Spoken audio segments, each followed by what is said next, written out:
바닥에 떨어진 훈장을 보며 저런 거 아무도 안 알아주는 훈장이잖아. 그때 뒤편에서 굵은 목소리가 울려 퍼졌다. 그 훈장은 대한민국을 지킨 피해 증거다. 김상철 예비역 대장이 위엄 있게 나타났다. 을지무공 훈장입니다. 6.25 전쟁 당시 공을 세운 용사들에게만 수여되던 훈장이죠. 빈소안이 순식간에 조용해졌고 사람들의 얼굴이 창백해졌다. 최명환 소령. 철의 삼각지 전투에 참가했던 분입니다. 안녕하세요, 여러분. 오늘은 정말 특별한 이야기를 준비했습니다. 한 78세 노인의 이야기인데요. 폐지를 주우며 하루하루 근근히 살아가던 이 할아버지에게 어떤 일이 일어났는지 마지막까지 보시면 여러분도 깊은 감동을 받으실 겁니다. 본격적으로 시작하기 전에 무료인 구독과 좋아요 한 번씩 눌러주시면 감사하겠습니다. 그럼 지금부터 시작하겠습니다. 서울 변두리, 낡은 다세대 주택들이 빼곡히 들어선 골목길 깊숙한 곳에 자리한 반지하 월세방. 벽지는 곳곳이 뜯어져 나가고 천장 모서리엔 곰팡이가 검게 피어 있습니다. 좁디 좁은 원룸 한가운데 78세 노인 최명환이 무릎을 꿇고 앉아 폐지를 분류하고 있어요. 이건 신문지니까 여기에, 이건 박스니까 저쪽에. 명환의 거친 손이 하나하나 종류별로 나누며 차곤차곤 쌓아 올립니다. 손등엔 세월의 흔적이 깊게 새겨져 있고 손가락 마디마디엔 굳은 살이 두껍게 박여 있어요. 새벽 4시부터 저녁 8시까지 동네를 돌아다니며 주운 폐지들이죠. 방 한 구석, 낡은 이불 더미 옆에 덩그러니 놓인 검은 구나 한 켤레. 가죽은 바스라질 듯 낡았지만 여전히 반듯하게 정돈되어 있습니다. 그 옆엔 작은 나무 상자 하나가 있는데 뚜껑을 살짝 열면 빛바랜 훈장 하나가 희미하게 빛나고 있어요. 하지만 명환은 그쪽을 쳐다보지도 않습니다. 어휴, 허리야. 명환이 긴 한숨을 내쉬며 허리를 펴려 하지만 이미 굽어진 등은 쉽게 펴지지 않아요. 78년을 살아온 세월의 무게가 고스란히 어깨 위에 올라앉아 있습니다. 벽에 걸린 달력을 보니 월세 내는 날이 이틀 남았네요. 손바닥만 한 통장을 꺼내 들여다보지만 잔고는 여전히 부족합니다. 또 모자라는구나. 명환이 작게 중얼거리며 통장을 접어넣어요. 이런 날이 벌써 몇 개월째인지 모르겠습니다. 핸드폰이 울려요. 화면에 뜬 이름은 큰아들. 명환의 얼굴에 잠깐 기대감이 스쳐갑니다. 여보세요, 아버지세요? 그래, 나다. 아버지, 죄송한데. 애 학원비가 갑자기 올라서요. 이번 달은 좀 힘들 것 같아요. 전화기 너머로 들려오는 아들의 목소리엔 미안함보다는 귀찮음이 더 묻어 있어요. 명환은 말없이 들어요. 그리고 혹시 주변 사람들한테 아버지 옛날 일 얘기 안 하시죠? 요즘 시대가 달라져서. 뚜뚜뚜. 전화가 끊어집니다. 명환은 한참을 멍하니 핸드폰 화면을 바라보다가 천천히 내려놓아요. 다 지난 일. 자식들조차 내 이름을 부끄러워하니 그냥 이렇게 사는 거지. 명환의 속삭임이 좁은 방 안에서 메아리칩니다. 자식들은 아버지의 과거를 부끄러워해요. 군인 출신이라는 게, 그 시절을 살았다는 게 부담스럽다고 하죠. 그래서 명환은 누구에게도 자신의 과거를 말하지 않습니다. 창밖으로 비가 내리기 시작해요. 지붕에서 떨어지는 빗방울이 창문을 두드립니다. 명환은 폐지 더미를 비닐로 덮으며 내일 또 나가야 할 길을 생각해요. 78살의 몸으로 하루 종일 거리를 헤매며 남들이 버린 것들을 주워 모으는 일. 그게 지금 명환의 전부입니다. 벽에 걸린 작은 거울에 비친 자신의 모습을 봅니다. 굽은 등, 주름진 얼굴, 힘없이 축 늘어진 어깨. 한때 꼿꼿했던 군인의 모습은 어디에도 없어요. 이제는 그저 폐지를 줍는 초라한 노인일 뿐입니다. 저녁이 되어 라면 하나를 끓여 먹었습니다. 계란도 넣지 못했어요. 가스레인지 위에서 보글보글 끓는 라면, 국물을 보며 명화는 옛날을 떠올려요. 부대에서 먹던 따뜻한 밥, 전우들과 나눠 먹던 반찬들. 그때는 배고프지 않았는데 말이에요. 그때는 참 좋았지. 혼자 중얼거리다가 고개를 저어요. 이제 그런 생각해봐야 소용없어요. 라면을 후루룩 먹고 나서 설거지를 하는데 찬물에 손이 시려워요. 겨울이 다가오고 있어요. 난방비가 걱정됩니다. 작년 겨울엔 얼마나 추웠는지 이불을 뒤집어 쓰고도 떨었던 기억이 나네요. 잠자리에 들기 전 명화는 습관처럼 군화를 바라봅니다. 40년 전 전역할 때 신고 나온 그 신발이에요. 한 번도 버리지 못했어요. 그것만이 자신의 과거를 증명하는 유일한 물건 같아서요. 하지만 아무도 그 의미를 알아주지 않습니다.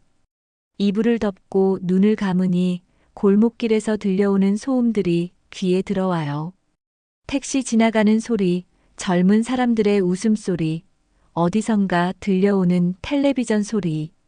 모든 게 명왕과는 상관없는 세상의 소리들이에요. 밤이 깊어갈수록 외로움이 더 짙어집니다. 옆방에서는 젊은 부부가 아이와 함께 웃고 떠드는 소리가 들려와요. 따뜻한 가족의 소리죠. 명환도 예전엔 그랬어요. 아내가 살아있을 때, 아이들이 어렸을 때는 말이에요. 지금은 모두 떠나고 홀로 남았습니다. 아이고, 또 이런 생각을. 명환이 고개를 가로저으며 이불을 머리까지 뒤집었습니다. 과거를 그리워해봐야 돌아오지 않으니까요. 지금은 그저 하루하루 버티며 사는 게 전부입니다. 내일도 새벽부터 리어카를 끌고 나가서 폐지를 주어야 해요. 그게 명환의 일상이고 삶의 전부랍니다. 새벽 3시가 되면 어김없이 깨어납니다. 늙은 몸이라 잠이 얕아졌어요. 화장실에 다녀와서 다시 누워도 잠이 오지 않습니다. 천장의 물때를 바라보며 또 생각에 잠기죠. 언제까지 이렇게 살아야 할지, 몸이 아프면 어쩌나 하는 걱정들이 머리를 가득 채웁니다. 병원비도 없는데 말이에요. 시계 소리만 똑딱똑딱 울려 퍼집니다. 명화는 그 소리에 맞춰 숨을 쉬며 아침이 오기를 기다려요. 아침이 오면 또다시 똑같은 하루가 시작됩니다. 폐지를 주우러 나가고 돈을 계산하고 혼자 밥을 먹고 혼자 잠드는 일상 말이에요. 그런 하루하루가 모여서 명환의 인생이 되었습니다. 한때 나라를 지켰던 자랑스러운 군인에서 이제는 아무도 알아보지 않는 외로운 노인이 되어버린 명환의 삶입니다. 다음 날 아침 명환은 어김없이 새벽 4시에 눈을 떴습니다. 몸이 알아서 깨우는 거죠. 간단히 세수를 하고 낡은 작업복을 입었어요. 주머니엔 동전 몇 개와 물병 하나가 전부입니다. 리어카를 끌고 골목길을 나서는데 우편함에 하얀 봉투 하나가 꽂혀 있어요. 명환은 잠깐 걸음을 멈췄습니다. 요즘엔 우편물이 거의 오지 않거든요. 청구서나 광고지 정도가 전부였는데 말이에요. 뭐지? 봉투를 꺼내보니 겉면에 국방부라는 글자가 선명하게 적혀 있습니다. 명환의 심장이 조금 빨라졌어요. 국방부에서 편지가 올 일이 있나 싶어서 말이에요. 봉투를 뜯어보니 검은 테두리가 둘러진 부고장이었습니다. 국방부 장례식 마이너스 예우 대상 이창호 장군. 명환의 손이 살짝 떨렸어요. 이창호라는 이름을 본 게 얼마 만인지 모르겠습니다. 이창호. 명환이 작게 중얼거리며 부고장을 다시 읽어봅니다. 50여 년 전 같은 부대에서 복무했던 동기였죠. 계급은 명환보다 한참 아래였지만 나중에 장군까지 올랐네요. 그런데 이제 세상을 떠났다니 말이에요. 부고장엔 장례식 일정과 장소가 적혀 있었습니다. 서울 중심가의 대형 장례식장이에요. 명환이 가본 적 없는 곳입니다. 군 예우로 장례를 치른다고 되어 있네요. 명화는 부고장을 품에 넣고 리어카를 끌고 나섰습니다. 하지만 오늘은 평소와 달랐어요. 폐지를 주우면서도 자꾸 이창호 생각이 났어요. 예전엔 순박한 청년이었는데 어떻게 살았을까 궁금했습니다. 그 친구도 이제 갔구나. 명환이 한숨을 쉬며 종이박스를 리어카에 올립니다. 동년배들이 하나둘 세상을 떠나니 자신도 이제 얼마 남지 않았다는 생각이 들어요. 오후가 되어 집에 돌아와서도 부고장이 계속 신경 쓰였습니다. 서랍에서 돋보기를 꺼내 다시 한번 자세히 읽어봤어요. 장례식은 내일 오전 10시부터라고 되어 있습니다. 가야 하나 말아야 하나. 명환이 고민에 빠졌습니다. 이창호와는 오랫동안 연락이 끊어진 상태였어요. 마지막으로 본 게 언제였는지도 기억나지 않습니다. 그런데 갑자기 장례식에 가는 게 맞을까요? 하지만 이창호는 그래도 같은 고생을 했던 전우였습니다. 추운 겨울밤 같은 막사에서 떨며 잠들었던 사이였어요. 훈련 중에 서로 격려하며 버텼던 동료이기도 했고 말이에요. 저녁을 먹고 나서 명화는 옷장을 열어봤습니다. 검은 양복 한 벌이 걸려 있어요. 아내 장례식 때 입었던 옷입니다. 그 후로는 한 번도 꺼내 입지 않았죠. 양복은 좀이 슬어 있고 먼지도 많이 앉았습니다. 이런 꼴로 갈 수는 없지. 명환이 양복을 꺼내서 털어봤습니다. 다리미질도 해야겠어요. 하지만 다리미가 고장나서 몇 년째 방치해뒀네요. 그래도 최대한 정리해서 걸어뒀습니다. 내일 아침에 입고 가야겠어요. 구두도 찾아봤는데 발가락 부분이 좀 해져 있지만 그럭저럭 신을 만합니다. 밤이 되어서도 잠이 오지 않았어요. 이창호에 대한 기억들이 하나둘 떠올랐습니다. 어린 나이에 입대해서 고생했던 모습, 고향 이야기를 할 때 눈물 글썽하던 모습, 휴가 나가서 돌아올 때 고향 음식을 나눠주던 모습들 말이에요. 그때는 참 순수했는데 명환이 천장을 바라보며 중얼거렸습니다. 나중에 이창호가 어떤 길을 걸었는지는 잘 모르겠어요. 다만 신문에서 가끔 이름을 봤는데 권력가들과 어울리는 모습이 나오기도 했죠. 불의한 권력에 무릎 꿇었다고 했던가. 명환이 기억을 더듬어 봅니다. 누군가에게 들은 이야기 같은데 정확하지는 않아요. 그래도 같은 전우였으니 마지막은 봐줘야겠다는 생각이 들었습니다. 새벽이 되어서야 겨우 잠이 들었어요. 꿈속에서도 젊은 시절의 이창호가 나타났습니다. 군복을 입고 환하게 웃고 있는 모습이었어요. 꿈속에 이창호가 말했습니다. 형님, 저 이제 갑니다. 어디로? 멀리. 아주 멀리요. 명환이 눈을 뜨니 아침 7시였습니다. 평소보다 늦게 일어났네요. 서둘러 씻고 양복을 입었습니다. 거울에 비친 자신의 모습이 낯설었어요. 오랜만에 입는 정장이라 어색했습니다. 마지막은 봐야겠다. 명환이 중얼거리며 문을 나섰습니다. 지하철을 타고 시내로 가야 해요. 교통비가 아까웠지만 어쩔 수 없었습니다. 전후의 마지막 길이니까요. 지하철 안에서 다른 승객들의 시선이 느껴졌습니다. 낡은 양복을 입은 노인을 신기하게 보는 눈길들이었어요. 명환은 고개를 숙이고 창밖을 바라봤습니다. 도시의 풍경이 빠르게 지나가네요. 전철 안에서 명환은 다시 한번 이창호를 떠올렸습니다.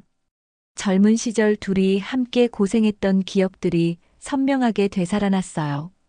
특히 한겨울 야간 훈련에서 서로 격려하며 버텼던 일이 생각났습니다. 그때 이창호가 말했죠. 형님, 우리 이 고생 다 끝나면 좋은 세상에서 만나요. 그런데 정말 좋은 세상이 왔을까요? 명환은 고개를 저었습니다. 세월이 흘러둘다 늙어버렸고 이제 한 명은 세상을 떠났어요. 살아남은 자신은 폐지를 주우며 하루하루를 버티고 있고 말이에요. 지하철이 목적지에 도착했습니다. 명화는 천천히 일어나 문 밖으로 나갔어요. 이제 정말로 이창호를 만나러 가는 길입니다. 비록 마지막이지만 말이에요. 역 출구로 나오니 서울 시내의 복잡한 거리가 펼쳐집니다. 높은 빌딩들과 화려한 간판들 사이로 사람들이 바쁘게 오가고 있어요. 명화는 길을 헤매며 장례식장을 찾았습니다. 몇 번 길을 물어가며 겨우 도착했네요. 가슴이 두근두근 뛰었습니다. 장례식장 앞에 도착한 명화는 잠시 멈춰 섰습니다. 눈앞에 펼쳐진 광경이 너무나 압도적이었거든요. 서울 한복판에 자리한 대형 장례식장은 마치 고급 호텔 같았어요. 유리창이 번쩍번쩍 빛나고 입구엔 화려한 조화들이 줄지어 놓여 있었습니다. 여기가 맞나? 명환이 부고장을 다시 확인해 봤습니다. 주소가 틀림없네요. 하지만 이런 곳에 자신이 들어가도 될지 확신이 서지 않았어요. 입구 쪽으로 가까이 가니 더욱 놀랐습니다. 검은 리무진들이 길게 줄지어 서 있고 운전기사들이 정장을 차려입고 대기하고 있어요. 간혹 고급 승용차에서 내리는 사람들을 보니 모두 말끔한 정장에 반짝이는 구두를 신고 있었습니다. 명화는 자신의 낡은 양복을 내려다봤어요. 아무리 털어내도 세월의 흔적은 감출 수 없었습니다. 소매 끝은 헤어져 있고 바지에는 얼룩도 몇 군데 있네요. 구두도 낡아서 다른 사람들과 비교가 됩니다. 이런 모습으로 들어가도 될까? 망설이고 있는데 장례식장 직원이 다가왔어요. 어르신, 어디로 오셨는지요? 이창호 장군 빈소로 왔습니다. 아, 3층입니다. 엘리베이터 타고 올라가세요. 직원의 안내를 받아 엘리베이터를 탔습니다. 거울로 된 엘리베이터 벽면에 비친 자신의 모습이 더욱 초라해 보였어요. 다른 조문객들은 모두 품격 있어 보이는데 자신만 따로 노는 것 같았습니다. 3층에 도착하니 더욱 화려한 광경이 펼쳐졌어요. 복도 양쪽으로 거대한 화환들이 늘어서 있었습니다. 대통령, 국무총리, 국방부 장관 같은 명패들이 달려있고 대기업 회장들의 이름도 보이네요. 빈소 입구에는 고 이창호 장군이라고 크게 써진 현수막이 걸려 있었어요. 그 아래로 사람들이 줄을 서서 조문을 하고 있었습니다. 모두 정장 차림에 진지한 표정을 하고 있어요. 명환도 조심스럽게 줄 뒤에 섰습니다. 앞 사람들의 대화가 귀에 들렸어요. 이창호 장군께서 국가에 기여한 공이 참 크지요. 그렇습니다. 군 현대화에 앞장서셨으니까요. 유족분들도 참 훌륭하시더라고요. 명환은 말없이 들었습니다. 사람들이 말하는 이창호 장군은 자신이 기억하는 그 순박한 청년과는 많이 달라 보였어요. 하지만 그게 세월의 힘이겠죠. 드디어 명환의 차례가 되었습니다. 빈소 안으로 들어서니 더욱 장엄한 분위기였어요. 정중앙에 이창호의 영정 사진이 크게 걸려 있고 그 앞에는 온갖 종류의 재물들이 차려져 있었습니다. 영정 속에 이창호는 군복을 입고 있었어요. 가슴에는 여러 개의 훈장이 달려 있고 권위 있는 표정을 하고 있었습니다. 명환이 기억하는 그 웃음 많던 청년의 모습은 찾을 수 없었어요. 명환이 영정 앞에 다가서서 고개를 숙여 절을 올렸습니다. 그런데 그 순간 주변에서 웅성거리는 소리가 들렸어요. 저 노인 누구야? 옷차림 좀 봐. 청소부 아냐? 빈손으로 온 것 같은데? 여기 아무나 들어오는 건 아닌데. 명환의 얼굴이 빨갛게 달아올랐습니다. 사람들의 시선이 모두 자신에게 꽂혀 있는 게 느껴졌어요. 어떤 사람들은 대놓고 쳐다보며 수군거리고 있었습니다. 그래도 명환은 꾹 참고 영정 앞에서 마음속으로 인사를 드렸어요. 이창호야, 나 최명환이다. 오랜만이구나. 이제야 인사하러 왔네. 조문을 마치고 돌아서려는데 한 무리의 사람들이 다가왔습니다. 모두 반짝이는 계급장을 단 군복 차림이었어요. 현역 장성들인 것 같았습니다. 그중 한 명이 명환을 위아래로 훑어본 후 차가운 목소리로 말했어요. 어르신, 실례지만 고인과 어떤 관계시죠? 저는 옛 전우입니다. 전우요? 장성이 의심스러운 눈빛을 보냈어요. 어느 부대에서 복무하셨는지요? 명환이 부대 이름을 말하자 장성들 사이에서 작은 웃음소리가 났습니다. 비웃는 것 같았어요. 그 부대면 하급 부사관이셨겠네요. 이창호 장군님과는 계급 차이가 많이 나는데 나는 장군이었소. 명환이 작게 말했지만 아무도 믿지 않는 표정이었어요. 장군이라고요? 한 장성이 킥킥거리며 말했어요. 그런데 이런 차림으로 오셨다고요? 주변 사람들도 하나둘 웃기 시작했습니다. 명환의 낡은 양복과 해진 구두를 보며 고개를 저었어요. 누가 봐도 장군 출신으로는 보이지 않았으니까요. 여기는 국가 원로들이 조문하는 자리입니다. 격에 맞지 않는 분은 장성의 말이 끝나기도 전에 다른 사람이 끼어들었어요. 아니, 빈손으로 온 거 아냐? 조의금이라도 있어야 하는 거 아닌가? 요즘 이런 곳에 아무나 들어오나 보네. 보안이 허술한 것 같아. 사람들의 시선이 점점 차가워졌습니다. 어떤 이는 핸드폰으로 사진을 찍으려 하기도 했어요. 명환은 온몸이 뜨거워지는 걸 느꼈습니다. 저는 정말 전우였습니다. 명환이 다시 한번 말했지만 아무도 귀 기울이지 않았어요. 그때 빈소 한편에서 한 중년 남성이 다가왔습니다. 상복을 입은 걸 보니 유족인 것 같았어요. 아마 이창호의 아들인 듯 했습니다. 무슨 일입니까? 유족이 물었어요. 장성 중 한 명이 대답했습니다. 이 어르신이 고인의 전우라고 하시는데 좀 격에 맞지 않는 것 같아서요. 유족이 명환을 찬찬히 살펴봤습니다.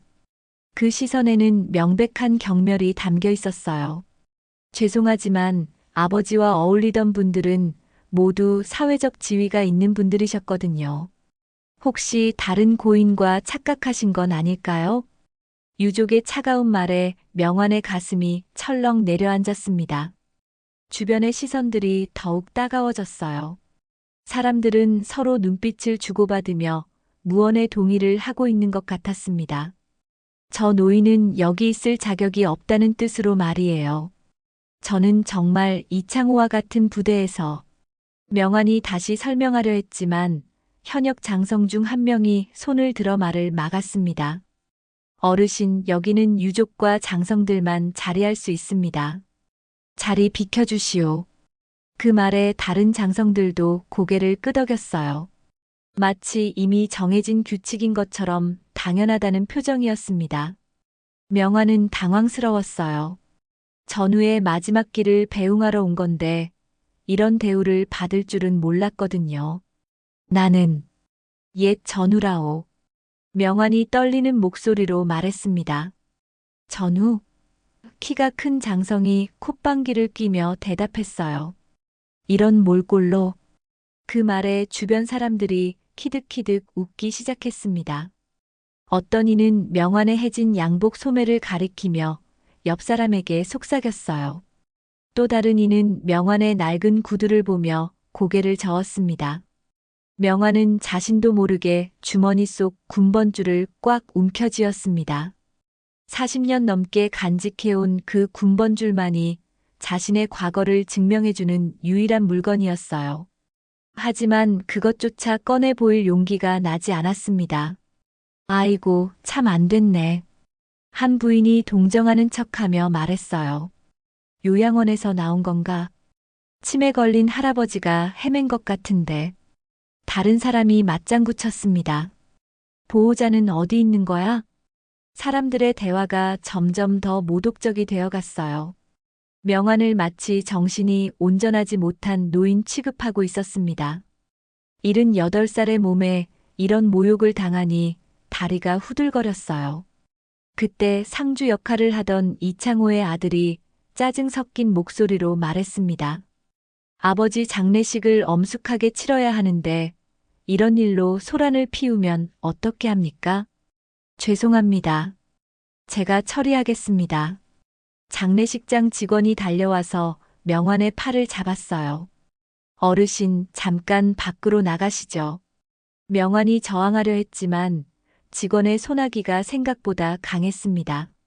주변에서는 박수까지 나왔어요. 그래, 쫓아내야지. 여기가 어디라고. 보안을 제대로 하지. 사람들의 야유 소리가 명환의 귀를 때렸습니다. 한때 나라를 지키며 자부심을 가졌던 자신이 이런 굴욕을 당하게 될 줄은 꿈에도 몰랐어요. 잠깐만요. 명환이 간신히 소리쳤습니다. 저는 정말 이창호의 전우였습니다. 하지만 아무도 들으려 하지 않았어요. 오히려 더 큰 웃음소리만 들려왔습니다. 전우래. 허허, 웃기는 할아버지네. 저런 거지가 장군 친구라니. 명환의 눈에 눈물이 맺히기 시작했어요. 이런 모욕을 당할 줄 알았다면 오지 않았을 거예요. 차라리 집에서 혼자 이창호를 그리워하는 게 나았을 것 같았습니다. 장례식장 직원이 명환을 문 쪽으로 끌고 가려는 순간 명환의 낡은 양복 주머니에서 무언가가 바닥에 떨어졌습니다. 딸그랑하는 금소금이 빈소 안에 울려 퍼졌어요. 모든 사람들의 시선이 바닥으로 향했습니다. 거기에는 오래된 훈장 하나가 굴러가고 있었어요. 색이 바래고 모서리가 닳아있지만 그래도 훈장임은 분명했습니다. 잠시 빈소 안이 조용해졌습니다. 사람들이 그 훈장을 바라보며 잠깐 망설이는 것 같았어요. 혹시 이 노인이 정말로. 하지만 그 침묵은 오래가지 않았습니다. 한 장성이 훈장을 주워들더니 코웃음을 쳤어요. 이런 거 아무도 안 알아주는 훈장이잖아. 요즘 인터넷에서도 살 수 있는 것들이야. 가짜일 수도 있고. 다시 비웃음 소리가 터져 나왔습니다. 명환의 마지막 자존심마저 무너뜨리는 소리들이었어요. 저런 걸로 장군 행세를 하려고 했나 봐. 참 뻔뻔하기도 하지. 요양원 보호사를 불러야 하는 거 아냐? 명환은 무릎에서 힘이 빠지는 걸 느꼈습니다. 평생을 바쳐 지킨 나라, 그 나라의 군인들이 자신을 이렇게 대하다니. 눈물이 볼을 타고 흘러내렸어요. 내가 이렇게 끝나야 하나. 명환이 속으로 중얼거렸습니다. 평생 바쳐 지킨 나라에서. 그때 이창호의 아들이 다가와서 훈장을 명환에게 던지듯 내밀었어요. 할아버지, 이거 가지고 가세요. 그리고 다시는 여기 오지 마시고요. 주변 사람들이 박장대소했습니다. 명환은 떨리는 손으로 훈장을 받아들었어요. 한때 자신의 자랑이었던 그 훈장이 이제는 조롱거리가 되어버렸습니다. 어서 나가주세요. 경찰 부를 수도 있어요. 장례식장 직원이 독촉했습니다. 명환은 비틀거리며 일어섰어요. 온몸에 힘이 없었습니다. 사람들의 시선을 받으며 빈소를 나서는 발걸음이 천근만근 무거웠어요. 복도로 나와서도 뒤에서 들려오는 웃음소리가 귀를 따라왔습니다. 명환은 벽에 기대서서 한참을 울었어요. 이런 굴욕을 당할 바에는 차라리 오지 않았으면 좋았을 것 같았습니다. 엘리베이터 앞에서 명환은 잠시 멈춰섰어요. 손에 들린 훈장을 바라보니 눈물이 또 났습니다. 이 작은 금속 조각이 자신의 모든 과거를 담고 있는데 아무도 그 가치를 알아주지 않았어요. 젊은 시절 조국을 위해 바친 모든 것들이 한순간에 무너져 내리는 기분이었습니다. 정말 끝인가? 명환이 중얼거리며 엘리베이터 버튼을 눌렀어요. 이제 정말 돌아가야겠습니다. 더 이상 여기 있을 이유도 용기도 없었으니까요. 엘리베이터가 도착했지만 명환은 쉽게 타지 못했습니다. 마음 한구석에서 뭔가 끓어오르는 감정이 있었거든요.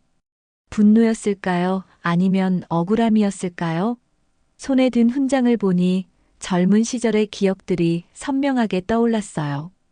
혹독했던 훈련, 추위에 떨며 보초를 섰던 밤들, 조국을 지킨다는 사명감으로 버텼던 힘든 시간들. 그 모든 것들이 오늘 한순간에 무너져 내렸습니다. 자신을 비웃던 사람들의 얼굴이 계속 떠올랐어요. 아니다. 명환이 중얼거리며 엘리베이터에서 돌아섰습니다. 이렇게 끝낼 수는 없어. 다시 빈소 쪽으로 발걸음을 옮겼어요. 비록 늙고 초라한 모습이지만 자신도 당당한 군인이었다는 걸 보여주고 싶었습니다. 더 이상 그들의 모욕을 참을 수 없었어요. 빈소 입구에 다가가니 안에서는 여전히 조문객들이 북적거리고 있었습니다. 아까 자신을 내쫓았던 장성들이 영정 앞에서 격식을 차려 절을 하고 있었어요. 그들의 모습이 위선적으로 보였습니다. 명환이 다시 들어서자 사람들이 수군거리기 시작했어요. 저 할아버지 또 왔네. 아직 안 갔나? 정말 끈질기네. 하지만 명환은 개의치 않았습니다. 영정을 향해 한 걸음 한 걸음 나아갔어요. 이창호의 사진이 자신을 내려다보고 있는 것 같았습니다. 이창호야. 명환이 작게 중얼거렸습니다. 내가 이런 사람들과 어울려 살았구나. 그때 아까 자신을 내쫓았던 장성이 다가왔습니다. 얼굴에는 짜증이 가득했어요.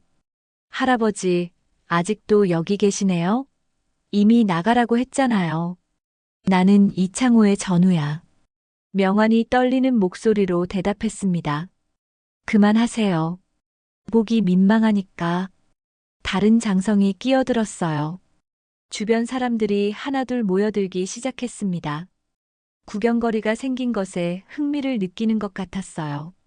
어떤 이는 핸드폰으로 동영상을 찍기 시작했습니다. 경비실에 연락해야겠어. 한 유족이 말했어요. 아니면 119를 불러서 병원으로 모시는 게 나을 것 같은데. 사람들이 명환을 마치 정신 이상자 취급하고 있었어요. 그 순간 명환의 마음속에서 뭔가 터지는 소리가 났습니다. 내가 정신이 나갔다고? 명환이 목소리를 높였습니다. 내가 여기 있을 자격이 없다고? 갑작스러운 명환의 고성에 빈소 안이 조용해졌어요. 모든 사람들의 시선이 명환에게 집중됐습니다. 나도 이 나라를 지켰어. 명환이 외쳤습니다. 너희들처럼 말이야. 하지만 사람들의 반응은 더욱 차가워졌어요. 저런, 완전히 정신이 나가셨네. 누가 좀 말려요. 경찰 불러야 하는 거 아냐? 그때 장례식장 직원 2명이 달려왔습니다. 이번에는 보안요원까지 함께였어요. 어르신, 조용히 나가주세요. 다른 조문객들에게 피해가 됩니다.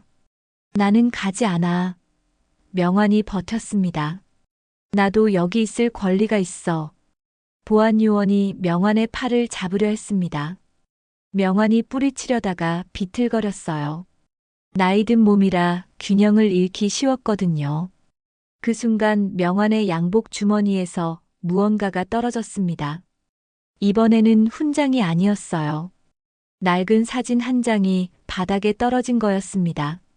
사진 속에는 젊은 시절의 명환과 이창호가 함께 찍힌 모습이 있었어요. 둘 다 군복을 입고 어깨 동무를 하며 환하게 웃고 있었습니다. 사진 뒤에는 작은 글씨로 1974년 최명환 소령, 이창호 중이라고 적혀 있었어요.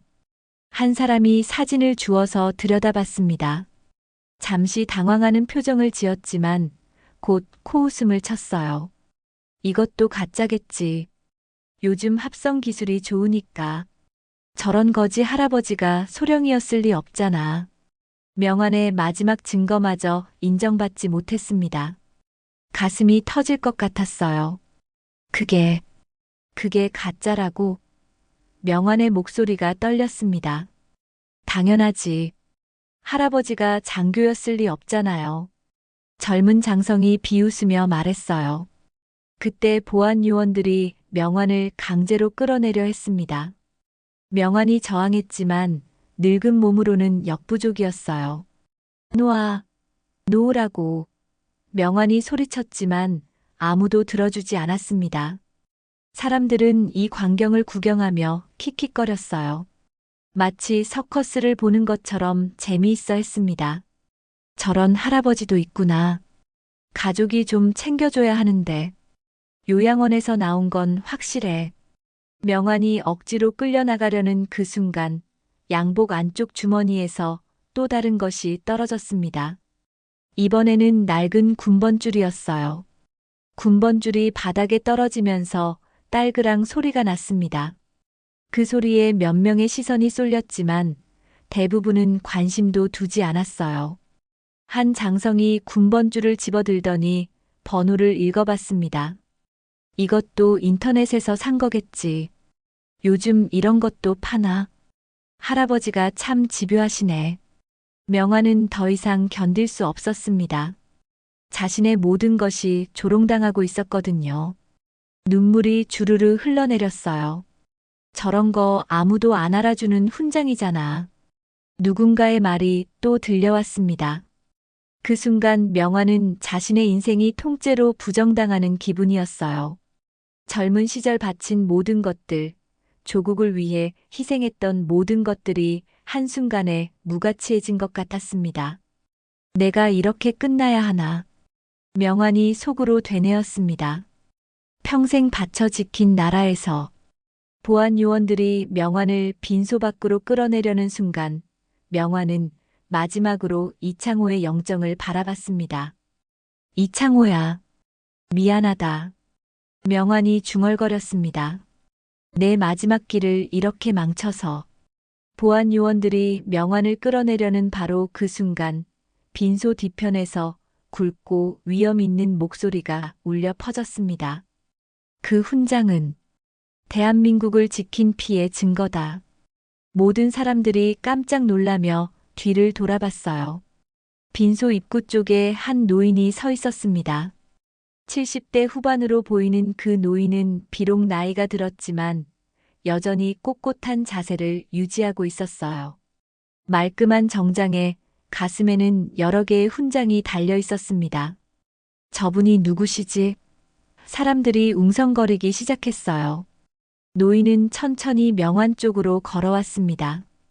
그의 걸음걸이에는 군인 특유의 위엄이 배어 있었어요. 현역 장성들조차 그 노인 앞에서 자연스럽게 길을 비켜줬습니다. 김상철 예비역 대장입니다. 노인이 자신을 소개했어요. 그 이름을 들은 순간 빈소 안이 술렁거렸습니다. 김상철이라는 이름은 한국 군사사에서 전설적인 인물이었거든요.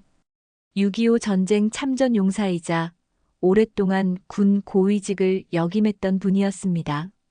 김상철 대장님이시라고요? 현역 장성 중 한 명이 놀라며 물었어요. 그렇죠. 김상철이 고개를 끄덕였습니다. 그리고 바닥에 떨어진 훈장을 조심스럽게 집어들었어요. 이 훈장을 보시오. 김상철이 모든 사람들에게 훈장을 보여줬습니다. 을지무 공 훈장입니다. 6.25 전쟁 당시 공을 세운 용사들에게만 수여되던 훈장이지요. 사람들의 표정이 순식간에 변했어요. 방금 전까지 가짜라고 비웃던 그 훈장이 진짜였다니 말이에요. 하지만 한 장성이 망설이며 말했습니다. 저 어르신이 정말. 최명환 소령. 김상철이 명환을 바라보며 말했어요. 6.25 전쟁 당시 가장 치열했던 철의 삼각지 전투에 참가했던 분입니다. 빈소 안이 완전히 조용해졌어요. 방금 전까지 명환을 거지 취급하던 사람들이 모두 입을 다물었습니다. 김상철이 계속 말을 이어갔어요. 철의 삼각지 전투. 그곳에서 최명환 소령은 부하 20명과 함께 적의 공격을 막아내며 하루 종일 진지를 사수했습니다. 명환이 김상철을 바라봤어요. 오랜 세월이 지났지만 그 얼굴이 낯설지 않았습니다. 김상철? 명환이 떨리는 목소리로 말했어요. 그렇소, 명환. 김상철이 따뜻한 미소를 지었습니다. 오랜만이요. 두 노인이 서로를 알아본 순간 빈소 안의 분위기가 완전히 바뀌었어요. 방금 전까지 명환을 조롱하던 사람들이 어색한 표정을 짓고 있었습니다. 그때 빈소 입구에 또 다른 노인이 나타났습니다.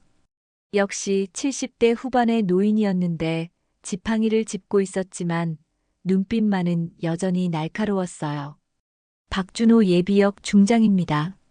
새로운 노인이 자신을 소개했어요.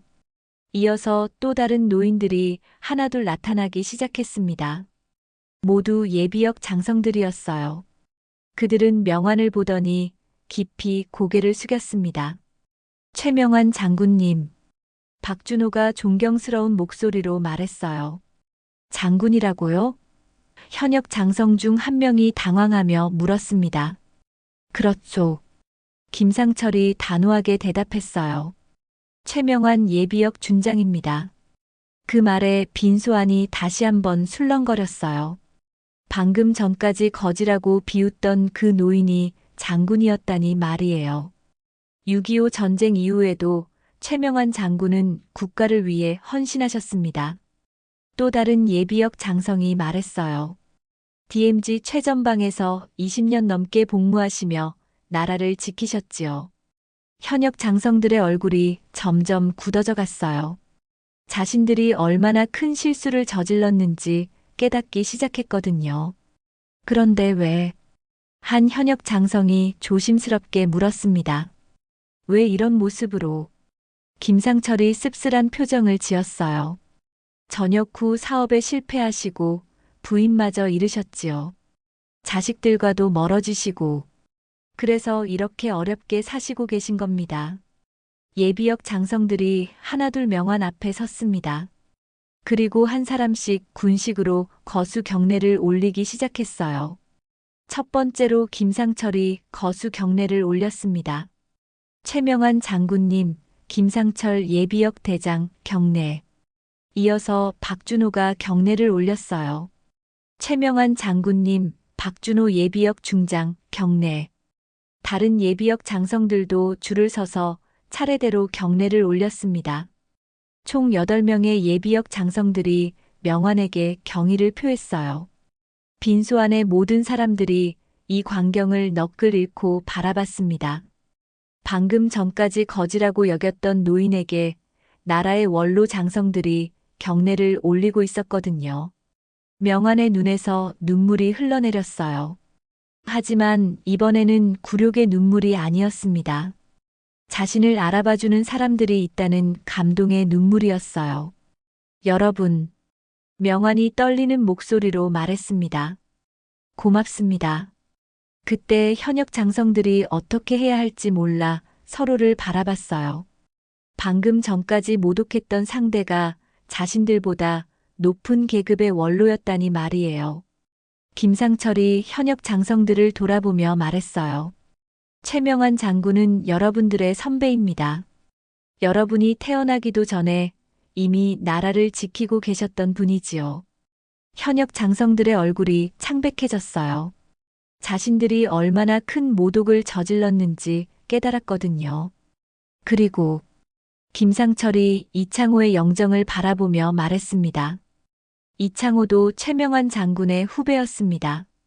최명환 장군이 없었다면 이창호가 장군이 될 수도 없었을 것입니다. 빈소 안의 분위기가 완전히 뒤바뀌었어요. 방금 전까지 명환을 조롱하던 사람들이 모두 고개를 숙이고 있었습니다. 이제야 명환이 작은 목소리로 중얼거렸습니다. 이제야 인정받는구나. 예비역 장성들이 명환을 애워싸고 섰어요. 마치 자신들의 상관을 보호하는 것처럼 말이에요. 그 순간 명환의 굽었던 어깨가 조금씩 펴지기 시작했습니다. 예비역 장성들의 경례가 끝나자 빈소 안의 공기가 완전히 바뀌었습니다. 방금 전까지 웃음소리로 가득했던 곳이 순식간에 숙연해졌어요. 사람들은 서로의 눈치를 보며 어떻게 반응해야 할지 몰라 했습니다. 김상철이 현역 장성들을 향해 천천히 고개를 돌렸어요. 그의 눈빛에는 실망과 분노가 동시에 담겨 있었습니다. 여러분, 김상철의 목소리가 빈소 전체에 울려 퍼졌어요. 방금 무슨 일을 저지른 건지 아시겠습니까? 현역 장성들이 고개를 숙였습니다. 아무도 감히 대답하지 못했어요. 이분은 김상철이 명환의 어깨에 손을 올리며 말했습니다. 6.25 전쟁에서 목숨을 바쳐 조국을 지킨 영웅입니다. 여러분이 지금 누리고 있는 이 평화가 누구 덕분인지 생각해 보세요. 박준호 예비역 중장이 지팡이를 짚고 앞으로 나섰어요. 최명환 장군님은 철의 삼각지에서 홀로 적진에 고립되었을 때도 끝까지 싸우셨습니다. 박준호의 목소리가 떨렸어요. 부하들을 살리기 위해 자신을 희생하려 했던 분입니다. 다른 예비역 장성이 이어서 말했습니다.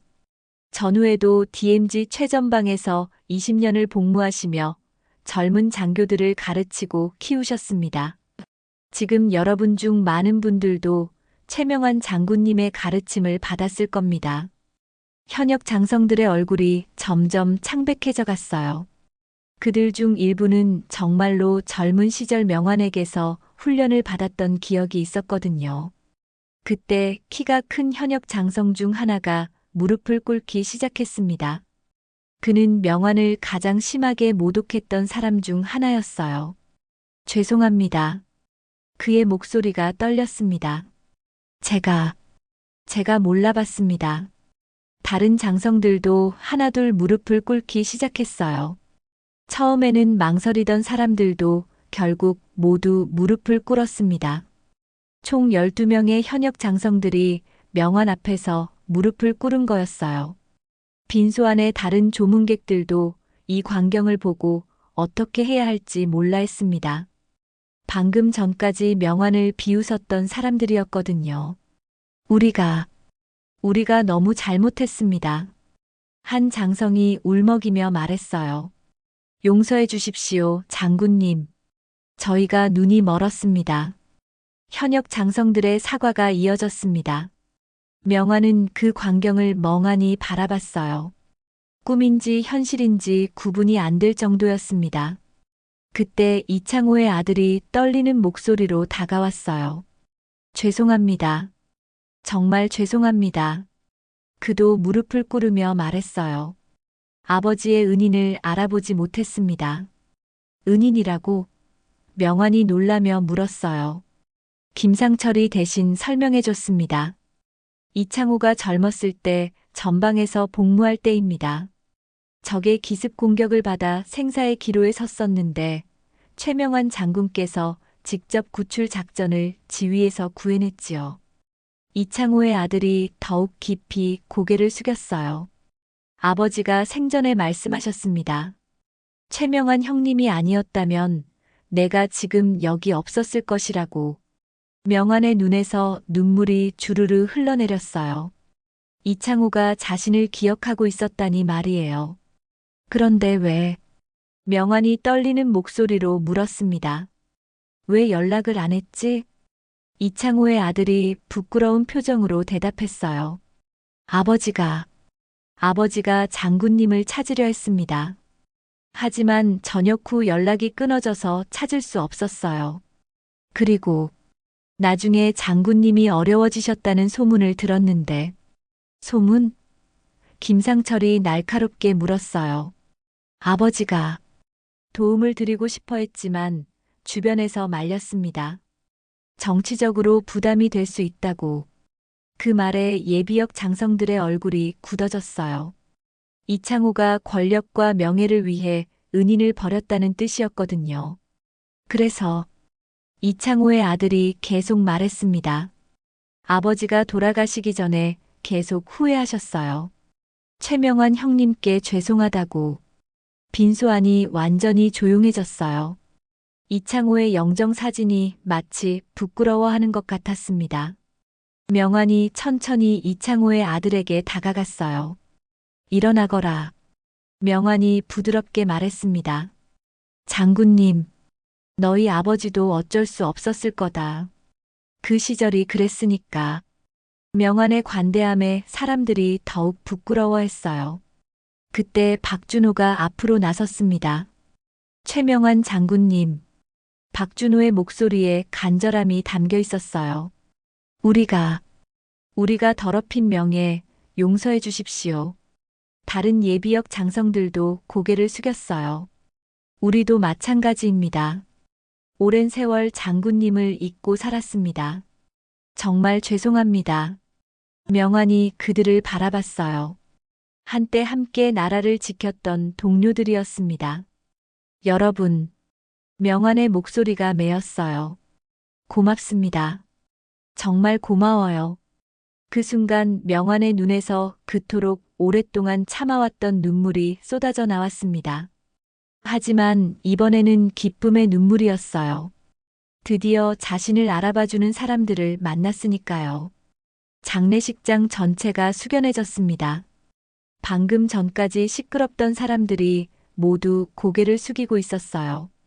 누구도 감히 소리를 내지 못했습니다. 현역 장성들이 여전히 무릎을 꿇고 있었어요. 그들의 교만했던 모습은 어디에도 없었습니다. 오직 부끄러움과 후회만이 남아 있었어요. 일어나세요, 모두. 명환이 말했습니다. 이제 됐습니다. 하지만 아무도 쉽게 일어나지 못했어요. 자신들이 저지른 일이 너무나 큰 죄였다는 걸 알고 있었거든요. 김상철이 명환을 바라보며 말했어요. 장군님, 이제 모든 사람들이 알았습니다. 장군님이 누구신지 말입니다. 명환이 고개를 끄덕였어요. 긴 세월 동안 감춰왔던 자신의 정체가 마침내 세상에 드러났습니다. 현역 장성들이 하나둘 일어서기 시작했지만 여전히 고개를 들지 못하고 있었습니다. 그들의 얼굴에는 깊은 후회와 부끄러움이 새겨져 있었어요. 방금 전까지 거만하게 굴던 모습은 온데간데 없었습니다. 빈소 안의 분위기가 완전히 바뀌었어요. 조문객들도 모두 조용히 서 있었고 아무도 감히 수군거리지 않았습니다. 모든 시선이 명환에게 집중되어 있었어요. 하지만 이번에는 조롱이나 멸시의 시선이 아니었습니다. 존경과 경외의 눈빛이었죠. 명환이 천천히 이창호의 영정 앞으로 걸어갔습니다. 그의 걸음걸이가 예전과는 달라져 있었어요. 더 이상 굽은 어깨의 초라한 노인이 아니었습니다. 어깨를 펴고 당당하게 걸어가는 모습에서 옛 군인의 위엄이 느껴졌어요. 영정 앞에 선 명환이 깊이 고개를 숙였습니다. 그리고 무릎을 꿇고 앉아 정중하게 절을 올렸어요. 전우여. 명환의 목소리가 빈소 전체에 울려 퍼졌습니다. 이제야 지켜줬네. 늦어서 미안하네. 그 말에 빈소 안의 모든 사람들이 숙연해졌어요. 명환의 진심이 전해졌거든요. 우리가 젊었을 때 꿈꿨던 세상이 이런 건 아니었는데. 명환이 이창호의 사진을 바라보며 중얼거렸습니다. 하지만 이제라도 알았으니 다행이야. 김상철이 명환의 곁으로 다가가서 함께 무릎을 꿇었습니다. 다른 예비역 장성들도 하나둘 무릎을 꿇고 영정 앞에 절을 올렸어요. 이창호 장군, 편히 가십시오. 김상철이 말했습니다. 최명환 장군께서 마지막까지 지켜주셨습니다. 그때 현역 장성들도 차례로 영정 앞에 무릎을 꿇기 시작했어요. 이번에는 의무감이 아니라 진심에서 우러나는 예의였습니다. 조문을 마친 명환이 천천히 일어섰습니다. 그리고 이창호의 아들을 바라봤어요. 너희 아버지 잘 보내드려라. 명환이 따뜻하게 말했습니다. 장군님. 이창호의 아들이 울먹이며 말했어요. 정말 죄송했습니다. 그리고 감사합니다. 무슨 소리냐? 나도 전우를 보내는 마음으로 온 거야. 명환의 너그러운 마음에 주변 사람들이 더욱 감동했어요. 그때 박준호가 앞으로 나서서 말했습니다. 장군님, 저희와 함께 가시죠. 더 이상 혼자 지내시면 안 됩니다. 다른 예비역 장성들도 고개를 끄덕였어요. 그렇습니다. 저희가 장군님을 모셔야 합니다. 예우에 맞게 대우받으셔야 해요. 하지만 명환이 고개를 저었습니다. 고맙지만 괜찮네. 나는 내 방식대로 살겠어. 하지만 장군님, 걱정 마시오. 이제는 괜찮아. 명환의 말에는 확신이 담겨 있었어요. 더 이상 예전의 초라하고 위축된 모습이 아니었습니다. 김상철이 명환의 손을 잡았습니다. 그래도 연락은 하고 지냅시다. 우리가 장군님을 또 잃어버리면 안 되니까요. 명환이 미소를 지었어요. 오랜만에 짓는 진짜 웃음이었습니다. 그러지. 현역 장성들이 명환 앞에 일렬로 섰습니다. 그들의 얼굴에는 진심 어린 존경심이 담겨 있었어요. 가장 앞에 섰던 장성이 거수 경례를 올리며 말했습니다. 최명환 장군님, 앞으로 저희가 장군님의 뜻을 받들어 군을 이끌어 가겠습니다. 다른 장성들도 차례로 경례를 올렸어요. 장군님께서 보여주신 군인 정신을 잊지 않겠습니다. 후배들에게 장군님의 이야기를 전하겠습니다. 진짜 명예가 무엇인지 배웠습니다. 명환이 그들을 바라보며 고개를 끄덕였어요. 여러분이 바른 군인이 되어주면 그것만으로도 좋게. 빈소를 나서는 명환의 모습을 모든 사람들이 지켜봤습니다. 그의 어깨는 더 이상 굽어있지 않았어요. 꼿꼿하게 펴져 있었습니다. 걸음걸이도 당당했어요. 복도를 걸어가는 명환 뒤를 예비역 장성들이 따라갔습니다. 마치 상관을 호위하는 것처럼 말이에요. 엘리베이터를 기다리는 동안 김상철이 명환에게 말했어요. 장군님, 오늘 일로 많은 것이 바뀔 겁니다. 무슨 뜻인가? 장군님의 이야기가 알려지면 사람들이 다시 생각하게 될 거예요.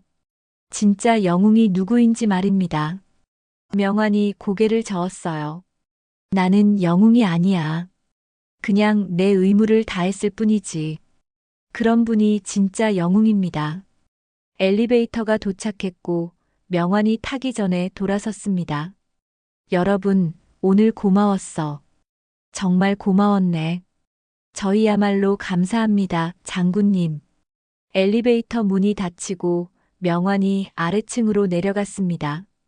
1층 로비에 도착한 명환은 장례식장을 나서며 하늘을 올려다봤어요.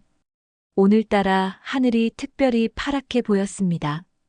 길거리를 걷는 명환의 모습은 아침에 왔을 때와는 완전히 달랐어요. 같은 낡은 양복을 입고 있었지만 그 안에 담긴 기품은 누구도 무시할 수 없었습니다. 지나가는 사람들도 명환을 바라봤어요. 뭔가 특별한 분위기를 느꼈거든요. 더 이상 불쌍한 노인으로 보이지 않았습니다. 지하철역에 도착한 명환이 계단을 내려가는데 한 젊은 군인이 그를 알아보고 경례를 올렸습니다. 장군님, 명환이 놀라서 돌아봤어요. 저는 김상철 장군님 부관입니다. 장군님께서 연락하라고 하셔서. 아, 그렇구나. 젊은 군인이 정중하게 말했습니다. 장군님, 앞으로 필요하신 게 있으시면 언제든 연락 주세요. 명환이 미소를 지었어요. 고맙다. 하지만 나는 괜찮아. 집으로 돌아가는 지하철 안에서 명환은 창밖을 바라봤습니다. 그의 마음은 평온했어요. 오랫동안 가슴에 맺혔던 한이 풀린 기분이었습니다.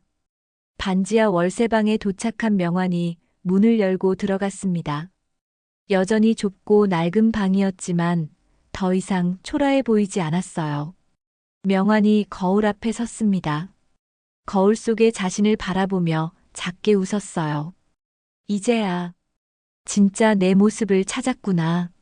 그리고 돌아서는 명환의 어깨는 더 이상 초라하지 않았습니다. 당당하고 위엄 있었어요. 장례식장에 모인 모든 사람들은 똑똑히 보았습니다. 한 노인의 초라한 외양 뒤에 숨어있던 진짜 권위와 명예를. 여러분, 오늘 이야기 어떠셨나요? 진짜 가치는 겉모습이 아니라 그 사람이 살아온 삶에 있다는 걸 다시 한번 깨달았습니다. 혹시 주변에 이런 분들이 계시다면 조금 더 관심을 가져보는 건 어떨까요? 오늘도 끝까지 들어주셔서 감사하고요. 구독과 좋아요, 그리고 댓글로 여러분의 생각을 들려주세요. 다음에도 더 좋은 이야기로 찾아뵙겠습니다. 감사합니다.